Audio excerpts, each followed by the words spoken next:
You probably consider yourself a rational, level-headed and respectful human being, am I right? But have you ever been in a relationship where for some reason you feel like you're going out of your mind? What started out as an impassioned connection now just seems tempestuous and explosive, and more often than not you find yourself acting in a way that you don't recognise in yourself at all. Well, that is a narcissist's favourite sport, reactive abuse or rage baiting.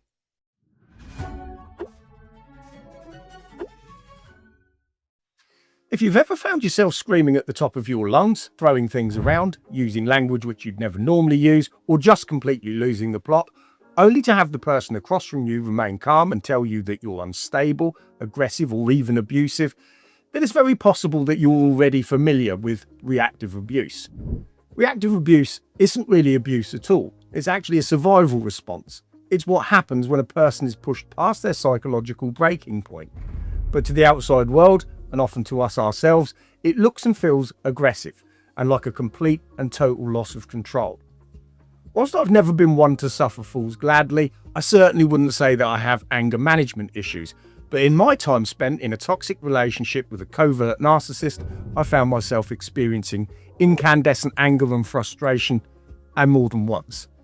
So let's dismantle exactly why reactive abuse happens, how it's utilised and orchestrated by the narcissist, and just what it feels like to be caught in the eye of that raging storm.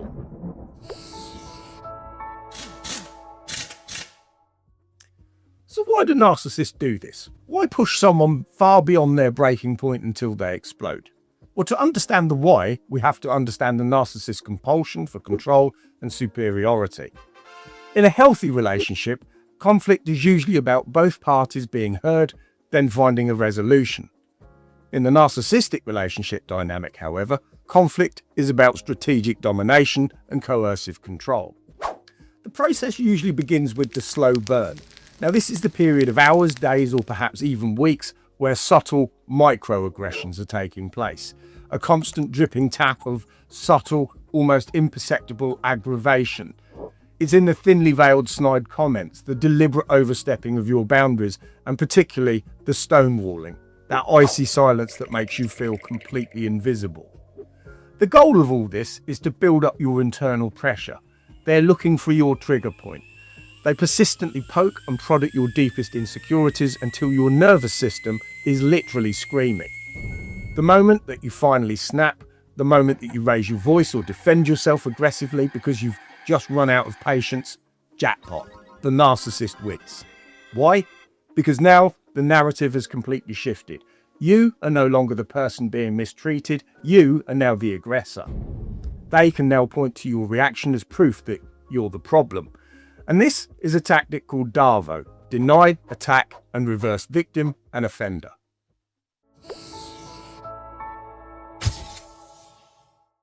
So let's talk about what it feels like when it's happening. When you're in the middle of a reactive episode, it feels like you're drowning while someone watches on from the shore. It starts with a physical sensation. Your heart rate spikes, your hands might shake, there is a sense of tunnel vision where the only thing that matters is making the unfairness stop and trying desperately to be heard. Psychologically, it feels like insanity. You are trying to use logic with someone who is intentionally using anti-logic to provoke an emotional response from you. You explain your feelings and they will tell you that you don't feel that way. You point out a fact and they will tell you that it never even happened. And the more impassioned you become, the more flippant their attitude gets. This is gaslighting in its most active form. When the snap happens, it's often like an out-of-body experience. You hear yourself screaming words that you don't even recognize. You feel a desperate primal need to be heard. But the more you react, then the more the narcissist retreats into a mask of calm and aloof superiority. And it's this that obviously then gives them the moral high ground. They might even record you. They might walk away and tell friends or your family, "See, I told you they were crazy." In that moment, despite every ounce of your anger, you don't feel powerful at all. In fact, you feel completely powerless.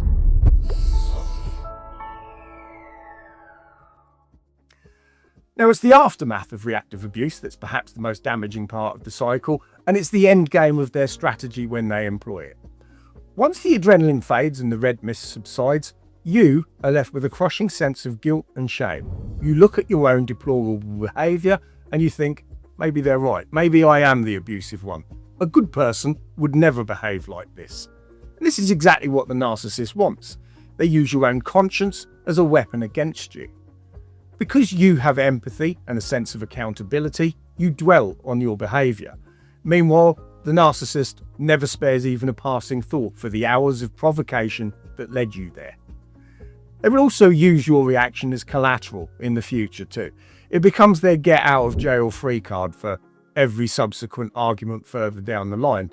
Every time you try to bring up their behaviour, they will say, "Oh, like the time you screamed and swore at me, who are you to talk?" And this creates a fog of confusion. You begin to lose trust in your own perception of reality. You start to believe that you are the unstable element in the relationship, the chaotic one, which makes you more likely to stay, to apologise, and to try even harder to be better for someone who is actively sabotaging you at every turn.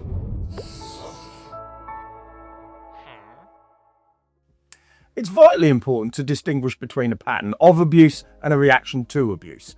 Abuse is about power and control. It's proactive. It's designed to diminish another person. Reactive abuse is a defensive reflex. Think of it like this. If someone keeps poking at you with a stick for 3 hours, and on the 3-hour mark you swing your arm to try and make them stop, and in the process of doing so, you accidentally hit them, does that make you the aggressor? No.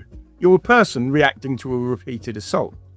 The seeming calmness of the narcissist during your explosion is not a sign of their maturity or level-headedness. It's a sign of the deliberate emotional detachment they're using to further highlight your impassioned display.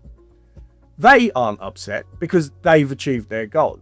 They've successfully projected their own internal chaos onto you. It's you who are now carrying around the feeling of self-loathing and that internalized sense of shame due to your outburst, the very shame that they're constantly desperately trying not to feel at any cost. So how do we break the cycle? Well, the first step is radical acceptance. You have to acknowledge that we can't ever win a logic-based argument with someone who is deliberately using emotional-based manipulation. Our only real hope is to get better at spotting the signs of someone who is calculatedly trying to antagonize in order to provoke a reaction. If it's at all possible, we need to remove ourselves from the situation by perhaps requesting a timeout. The key thing is to ensure that the narcissist doesn't get the reaction that they're searching for from you. There's also a technique known as grey rocking, which means becoming as uninteresting and unreactive as a literal grey rock. When they poke, you don't flinch. When they lie, you don't correct them. You realise that your reaction is the fuel and supply that they're actually looking for, and you consciously choose to stop providing it. Most importantly, you have to forgive yourself for the times that you snapped.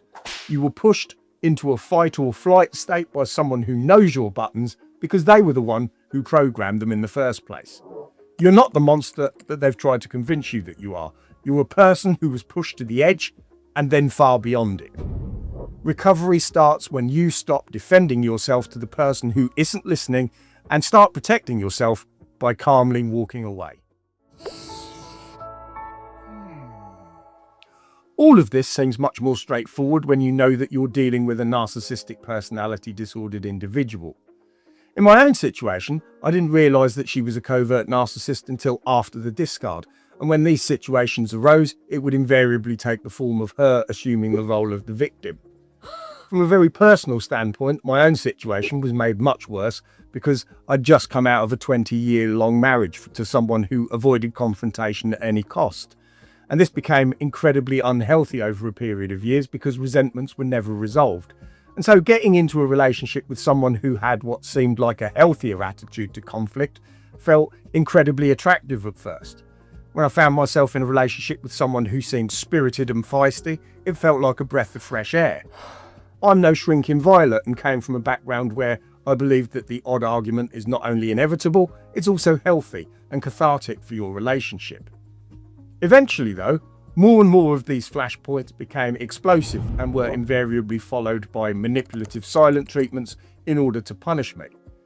Even without realising that Curly, my abuser, suffered from narcissistic personality disorder at the time, It was blindingly obvious that these arguments came out of nowhere, and oftentimes I couldn't even remember what had triggered them in the first place.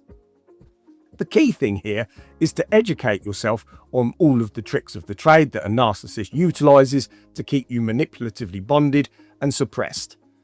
Their manipulation is all based around patterns of behavior. Once you start raising your awareness of the disorder, it will become remarkably apparent that how they've treated you isn't personal at all. It's the same blueprint that all narcissistic individuals use on every single one of their partners. It's as though they've all read the same instruction manual. I hope that you found this guide to the narcissist's favourite sport, inciting conflict, informative and maybe useful.